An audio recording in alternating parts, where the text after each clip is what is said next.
ഒരിക്കൽ ഒരു ഭിക്ഷു ധർമ്മപുത്ര മഹാരാജാവിൻ്റെ രാജസന്നിധിയിൽ ചെന്ന് ഭിക്ഷയാചിച്ചു.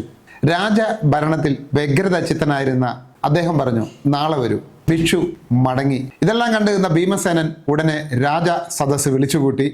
എന്തോ അതിപ്രധാനമായ കാര്യം ചർച്ച ചെയ്യാനായിരിക്കും ഭീമസേനൻ ഈ രാജസദസ്സ് വിളിച്ചുകൂട്ടിയെന്ന് കരുതി എല്ലാവരും വളരെ വേഗം രാജസദസ്സിലേക്ക് എത്തി.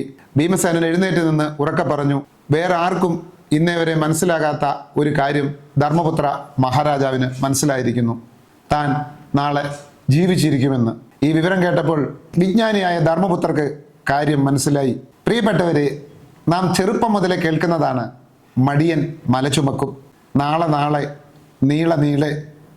നാം ഓരോ കാര്യവും ഇന്ന് കഴിയട്ടെ നാളെ ആവട്ടെ എന്ന് കരുതി നീട്ടിവെക്കുമ്പോൾ നാം പറയുന്നത് എന്താണ്? നാം നാളെ ജീവനോടെ ഉണ്ടെന്ന് നമുക്ക് ഉറപ്പുണ്ടെന്നല്ലേ? നമുക്ക് ആർക്കെങ്കിലും ഉറപ്പുണ്ടോ? നാം കാര്യങ്ങൾ നീട്ടിവെക്കുമ്പോൾ അത് നമുക്ക് മാത്രമല്ല, നമ്മളുമായി ബന്ധപ്പെടുന്ന ഒരുപാട് ആൾക്കാർക്ക് അത് പ്രയാസമുണ്ടാകും.